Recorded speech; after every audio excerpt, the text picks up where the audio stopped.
मन धागा धागा जोडते नवा. मालिकेच्या आजच्या भागामध्ये आपण पाहणार आहोत. सार्थक हा आनंदीचा हात हातात घेऊन तिच्या शेजारी बसलेला असतो. त्यावेळेला आनंदीसोबतच्या सगळ्या आठवणी त्याला आठवत असतात. जेव्हा रेश्माने पार्टी ठेवलेली होती तेव्हा आणि सार्थकने आनंदीने केलेला एकत्र डान्स, त्यानंतर मनोजच्या घरी ठेवलेलं क्रिकेटची मॅच आणि नंतर क्रिसमसच्या दिवशी आनंदीने सार्थकला दिलेलं सिक्रेट सांताचं गिफ्ट, ते सगळं त्याला आठवतं. आणि ते आठवून त्याच्या डोळ्यामध्ये आता पाणी येत असतं. आनंदी उठेल की नाही याची त्याला भीती वाटत असते. त्यानंतर इथे सार्थकने घरी ज्या वेळेला चहा गरम असतो असं सांगितलेलं असतं, आनंदीने चहाला फुंकर मारून दिलेली असते. त्यानंतर जेव्हा चोराने आनंदीचं मंगळसूत्र पकडलेलं असतं तेव्हा आनंदीने त्याला थनकावून सांगितलेलं असतं की सार्थक राजाध्यक्षांच्या नावाचं मंगळसूत्र आहे, असं सहजासहजी हिसकावू देणार नाही मी, चोरी करू देणार नाही. या सगळ्या गोष्टी आता त्याच्या समोर येतात आणि त्याला आता डोळ्यातनं पाणी थांबत नसतं. तितक्यातच तिथे नर्स येते आणि ती स्पंजिंग करण्यासाठी येत असते. तितक्यातच सार्थक तिला म्हणतो की तुम्ही जा, मी हे करतो सगळं. आणि सार्थक आता आनंदीचं स्पंजिंग करत असतो. त्याच वेळेला आनंदीच्या अंगाची काहीही जराही हालचाल होत नाही. पण मात्र सार्थक हे स्वतः सगळं नित्यनियमाने करत असतो. देवीच्या व्रताचं नाव घेत तो या सगळ्या गोष्टी करत असतो. तितक्यातच तिथे पुन्हा नर्स येते. ती म्हणते की आता तुम्ही प्लीज बाहेर थांबा, तुम्हाला बाहेर थांबावं लागेल. त्यानंतर सार्थक आता बाहेर निघून जातो आणि बाहेर आल्यानंतर मालती आणि अण्णा देखील दोघेही घरून आलेले असतात आणि आल्यानंतर सार्थकला विचारतात की काय झालं, आनंदीचं काही बोलले का डॉक्टर? तेव्हा सार्थक म्हणतो की नाही, अजून काही बोललेले नाहीत, अजून काहीही रिस्पॉन्स नाही आहे तिचा. मी जातो, आता माझं राहिलेलं व्रत पूर्ण करतो. बेनारेंना सार्थक सांगतो की बेनारे, डॉक्टरांनी पैसे वगैरे मागितले तर जरा बघा आणि ऑफिसमधलं बघा, मी जातोय पुढचं व्रत करायला, असं म्हणून आता तो देवळात निघून जातो. त्यानंतर मालती हे सगळं बघत असते. सार्थक देवळात झाडू मारत असताना तिथे रेश्मा येते आणि म्हणते की सार्थक, हे काय करतोयस तू, वेडा आहेस का तू? तेव्हा तो म्हणतो की माझं व्रत आहे रेश्मा, बाजूला हो, मी माझं व्रत पूर्ण करत आहे. तेव्हा मग आता रेश्मा म्हणते की अरे सार्थक, या सगळ्या युजलेस गोष्टी करून काय होणार आहे, तू वेडा झालायस का, या सगळ्याने काय होतं? तेव्हा सार्थक म्हणतो की तुझ्यासाठी असतील या युजलेस गोष्टी, पण माझ्यासाठी हे मी आनंदीसाठी करतोय आणि माझी देवावर पूर्णपणे श्रद्धा आहे, त्याच्यामुळे तू काहीही बोलू नकोस. तेव्हा रेश्मा म्हणते की तसं नाही, आनंदी ज्या अवस्थेत आहे त्या अवस्थेत लोक महिनोन्महिने असतात आणि मग काय तू तोपर्यंत इथेच सेवा करणार आहेस का आणि ऑफिसलाही आला नाहीस कालपासून तू? तेव्हा सार्थक म्हणतो की काही असू देत, तू असं कसं बोलू शकतेस? माझी आनंदी या अवस्थेत असताना मी ऑफिसला कसं येऊ? आणि बेनारे आहेत तिकडे, ते बघतील सगळं पूर्ण, त्यांच्यावर विश्वास आहे माझा. आणि तू बाजूला सरक. तसंही प्रेमामध्ये स्वार्थ नसतो, त्याग असतो, ते तुला काही कळणार नाही, तू हो बाजूला, असं म्हणून तो पुन्हा झाडू मारायला लागतो. तितक्यात गुरुजी येतात. गुरुजी म्हणतात की बाळा, मी तुला काल सांगितलं होतं की रोज एका गोष्टीचा त्याग करावा लागेल. काल तू धनसंपत्ती, तुझ्याकडच्या भौतिक गोष्टींचा त्याग केलास, आज तुला आणखी एका गोष्टीचा त्याग करावा लागेल. तेव्हा मग आता सार्थक विचारतो की म्हणजे गुरुजी काय करावं लागेल? तेव्हा गुरुजी म्हणतात, आज तुला एका पायानेच देवीची सेवा करावी लागेल. तुला असं समजायचं असेल की तुला दुसरा पायच नाही आणि या पंचाने तुला तुझा पाय बांधायचा असेल आणि त्या एका पायानेच तुला देवीची सेवा करावी लागेल. तुला जमेल हे? तेव्हा मग आता सार्थक म्हणतो की हो चालेल, आनंदीसाठी मी काहीही करायला तयार आहे. आता गुरुजी हे सार्थकला हातात पंचा देतात आणि त्यानंतर सार्थक त्या पंचाच्या पाया पडून ते स्वतःच्या पायाला फोल्ड करून बांधायला लागतो. आणि हे सगळं करत असताना रेश्माला मात्र खूपच राग येत असतो. तिला सार्थकला या अवस्थेत बघून खूप चीड येत असते, पण सार्थक कोणाचंही ऐकायला तयार नसतो. सार्थक आता स्वतःचा पाय बांधून घेतो. समोर देवी असते, देवीच्या मूर्तीला नमस्कार करून तो त्याचं काम करायला पुन्हा सुरुवात करतो. आणि त्यानंतर रेश्माला हे सगळं बघून खूपच चीड येत असते. सार्थक मात्र देवीची आराधना करतो आणि गुरुजींच्या पाया पडून तो त्याच्या व्रताला सुरुवात करतो. आणि ते व्रत करत असताना एका पायावर झाडू मारत असताना तो वारंवार खाली पडत असतो. त्याला रेश्मा सावरण्याचा प्रयत्न करते, मात्र सार्थक म्हणतो की रेश्मा, मला करू देत हे सगळं, तू बाजूला हो. नंतर आदर्श तिकडे येतो, तोही ते सगळं पाहत असतो.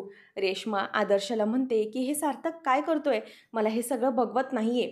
तेव्हा आदर्श म्हणतो की रेश्मा, तो त्याचं प्रेम पूर्ण करतोय, त्याचं व्रत पूर्ण करतोय आणि हे सगळं तो आनंदीसाठी करतोय. त्याच्यामुळे आपण देवाकडे सगळे प्रार्थना करूया की आनंदी लवकरात लवकर बरी व्हावी, जेणेकरून सार्थकला त्याचं प्रेम परत भेटेल. असं म्हटल्यावर आता रेश्मा त्याच्याकडे बघत राहते.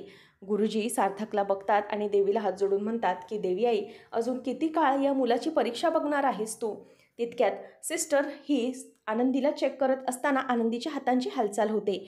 नंतर नर्स ओरडते आणि म्हणते की डॉक्टरांना सांगूया मॅडमच्या हाताची हालचाल झाली. आता सिस्टर धावत बाहेर येते आणि सगळ्यांना सांगते की पेशंटच्या हाताची हालचाल झालेली आहे. हे ऐकून अण्णा, मालती आणि शकू यांना जरासं बरं वाटतं. तर बेनारे पण खुश होतात. बेनारे म्हणतात की अरे वा, ही आनंदाची बातमी मला आदर्श सरांना कळवली पाहिजे. त्यानंतर मालती देखील हात जोडून म्हणते की देवी आई, अजून किती माझ्या मुलीची परीक्षा बघणार आहेस, तिला लवकर बरी कर.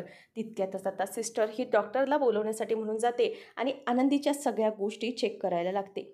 तेव्हा आता डॉक्टर ही चेक करून बाहेर येते आणि अण्णा विचारतात की काय झालंय. तेव्हा डॉक्टर म्हणते की हो, आनंदी आता शुद्धीवर येत आहे, पण एक गोष्ट मात्र आहे की आनंदीने आता लवकरात लवकर पाणी प्यायली पाहिजे आणि मेडिसिनला रिस्पॉन्स दिला पाहिजे, तर काहीतरी व्यवस्थित होऊ शकेल. म्हणून तिने पाणी पिणे खूप गरजेचे आहे. असं म्हणून ती निघून जाते आणि शकू आणि मालती खूपच खुश असतात. आता बेनारे आदर्शला फोन लावायला जातात आणि आदर्शला फोन लावून म्हणतात की आदर्श सर, एक आनंदाची बातमी आहे, आनंदी मॅडमला शुद्ध आलेली आहे. हे ऐकून आता आदर्श देखील खुश होतो. तो म्हणतो की वा, म्हणजेच सार्थकचं व्रत सफल होत आहे. तर अरे म्हणतात की हो, फक्त एक प्रॉब्लेम आहे, आनंदी मॅडमने आता पाणी पिणं गरजेचं आहे. त्याच्यामुळे त्यांनी पाणी पिल्यावरती त्या व्यवस्थित रिकवर होऊ शकतील. तेव्हा आदर्शला ते ऐकून जरासं टेन्शन येतं. मग आदर्श म्हणतो की चालेल सर, तुम्ही सार्थक सरांना कळवा, मी फोन ठेवतो. आणि त्यानंतर मग शकू म्हणते की आई, मी मनोज दादाला फोन करून येते. आणि त्यानंतर मालती आणि अण्णा दोघंही हात जोडतात. अण्णा म्हणतात की आता आनंदीने पाणी पिणं खूप गरजेचं आहे. नंतर शलाका म्हणत असते की काय, सार्थक हा आनंदीसाठी देवीच्या देवळापर्यंत लोटांगण घालत गेलाय. तेव्हा वृंदा म्हणते की मग हे काय नवीन आहे, एरवी पण तो आनंदीच्या समोर लोटांगण घालतच असतो ना, यात नवीन असं काय आहे. तेव्हा शलाका म्हणते की अगं आई, पण त्याने सगळ्या वस्तूंचा देवीसाठी त्याग देखील केलाय म्हणतोय. सगळ्या गोष्टी देवीच्या देवळात ठेवून दिल्यात त्याने आणि सगळं त्याग करेन म्हणतोय. आज तर त्याने पाय बांधून सेवा केली. तेव्हा मग वृंदा म्हणते की हो ना, बरंच आहे असं केलं तर, सगळ्या गोष्टींचा त्याग करा म्हणावं त्याला. सगळ्या गोष्टी, पैसा, अडका, घर, कंपनी, सगळ्यांचा त्याग कर आणि सगळं गरिबाला देईल तो, असं शलाका म्हणते. तेव्हा मग ती म्हणते की गरिबाला कशाला, आपल्यालाच दे म्हणावं, आपणच सगळ्यात जास्त गरीब आहोत, म्हणूनच आपल्याला दिलं तरच बरं होईल आणि सगळी संपत्ती, सगळं काही त्याग करून इथून कायमचा निघून जा म्हणावं. ऐकून रेश्मा म्हणते की काय बोलताय काय तुम्ही, म्हणजे आनंदीला सोडून निघून जा असं मला म्हणायचं होतं. तसंही तू रेश्मा त्याच्याशी लग्न करणारच आहेस ना, त्याला घेऊन जाणार आहेस. तेव्हा ती म्हणते की कशाचं काय, तो अजूनही काहीही करत नाही, त्याचं आनंदीवर प्रेम आहे, त्याच्यासाठीच त्याने व्रत केलं आहे. तेव्हा मग केदारराव येतात आणि वृंदाला म्हणतो की सासूबाई, एक बॅड न्यूज आहे. तेव्हा ती म्हणते की तुम्ही कधी गुड न्यूज दिली आहे बोला. तेव्हा मग ती लगेच शलाका म्हणते की अगं आई, असं काय करतेस तू, आरवच्या वेळेला आम्ही नाही का गुड न्यूज दिलेली. हे ऐकून वृंदा चिडते आणि त्यानंतर केदार म्हणतो की सासूबाई, बॅड न्यूज अशी आहे की तुम्ही जे विचार करताय ते करू नका. वृंदा म्हणते की हो, आनंदी घरी सुखरूप गेली नाही पाहिजे. केदार म्हणतो की तेच तर मी बोलतोय ना, त्याचा विचारच करू नका, कारण आनंदीची तब्येत आता रिकवर होतीये, ती सुधारतीये. हे ऐकल्यावर रेश्मा म्हणते की काय. तेव्हा तो म्हणतो की हो, आनंदीची तब्येत सुधारत आहे आता. त्याच वेळेला वृंदा म्हणते की झालं, म्हणजे आता ही आनंदी पुन्हा तोंड वर करून घरी राहायला येणार. कितीही प्रयत्न केला तरी तिचं काही संपतच नाही. त्याच वेळेला मग शलाका म्हणते की अगं आई, आता आपण काय करायचं, ती आनंदी पुन्हा घरी राहायला येणार आणि तिचाच उदो उदो होणार. तेव्हा मग रेश्मा म्हणते की नाही, आता मी तसं होऊ देणार नाही आहे. काही झालं तरी आनंदीला त्या घरात मी पुन्हा येऊ देणारच नाही, त्यासाठी काहीतरी करेनच मी, असं ती म्हणते. तर अंशुमनला रेश्मा भेटायला बोलवते आणि म्हणते की तुमच्याकडे 2 दिवस आहेत, येत्या 2 दिवसांमध्ये आनंदीचा सोक्षमोक्ष लावायचा आहे तुम्हाला काहीही करून. तेव्हा मग तो म्हणतो की ओ मॅडम, तुम्हाला बोलायला काय जाते, तुम्ही पडद्यामागून खेळ खेळताय आणि स्वतः सेफ राहताय. मी मात्र स्वतः समोर जाऊन सगळं फेस करतोय आणि पोलिसांचा मार खातोय, सगळं निर्लज्जपणाने ऐकून घेतोय मी, आणि मी हे सगळं निर्लज्जपणाने करतोय, कळलं ना. तरीही इतकं सगळं होऊनही निर्लज्जपणासारखं तुमच्यासमोर येऊन उभाच आहे ना मी. तर काहीही बोलायला जाऊ नका, कारण मी जे काम करतोय ना ते तुम्हाला अजिबात जमणार नाहीये. रेश्मा म्हणते की ठीक आहे, मी हा 25 लाखाचा चेक आणला होता. इतकंच बोलायचं असेल तर मी ठेवते पर्समध्ये परत. तो म्हणतो की अहो मॅडम, तुम्ही तर काय अगदी मनावर घेतलात. मी मस्करी करत होतो. आणि हो, 25 लाखाचा चेक आहे ना, तुम्ही काळजी करू नका. मी 2 दिवस काय, 1च दिवस माझ्यासाठी खूप आहे आनंदीला संपवण्यासाठी. म्हणूनच या एकाच दिवसात मी आनंदीचा सोक्षमोक्ष लावतो की नाही बघा.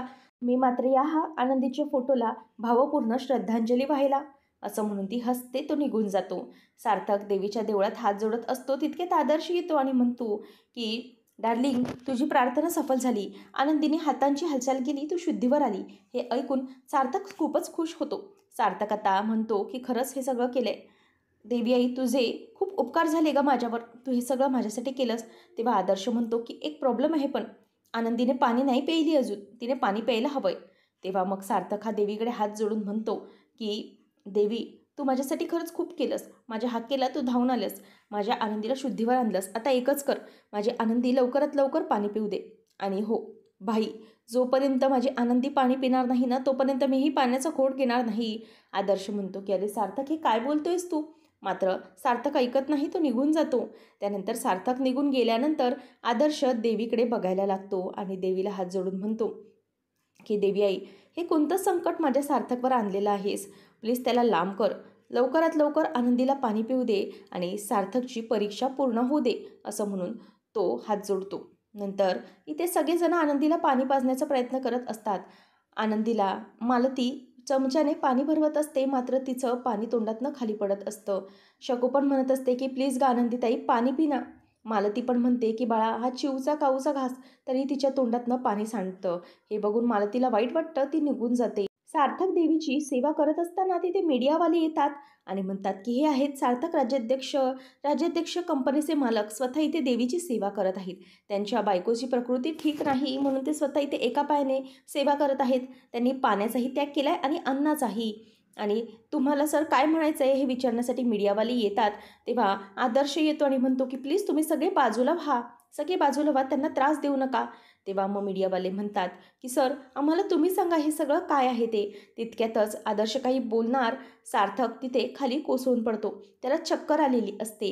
हे पाहिल्यावरती आदर्श सगळ्यांना पटकन बाजूला करतो आणि सार्थक जवळ जातो. आणि सार्थक जवळ गेल्यानंतर तिथे मीडियावाल्यांचं मात्र चालूच असतं. सार्थक राज्याध्यक्ष यांना व्रत करताना चक्कर आली वगैरे सगळं ते बोलत असतात. आता आदर्श म्हणतो की सार्थक डार्लिंग, काय होतंय काय तुला, उठ लवकर उठ, ॲम्ब्युलन्स बोलवा कोणीतरी, असं म्हणून तो ओरडायला लागतो. पुढच्या भागामध्ये आपण पाहणार आहोत की अण्णा आनंदीला पाणी भरवतात. त्याच वेळेला आनंदी पाणी पिते आणि ती त्या ट्रीटमेंटला रिस्पॉन्स देखील देते. तेव्हा अण्णा हसूनच म्हणतात की आनंदीने पाणी प्यायली. तेव्हा आदर्श हा सार्थकला म्हणतो की डार्लिंग, आनंदीने पाणी प्यायलं, ऐकलंस ना तू, तूही आता पाणी पिऊन घे, असं म्हणून तो पाणी प्यायला देतो.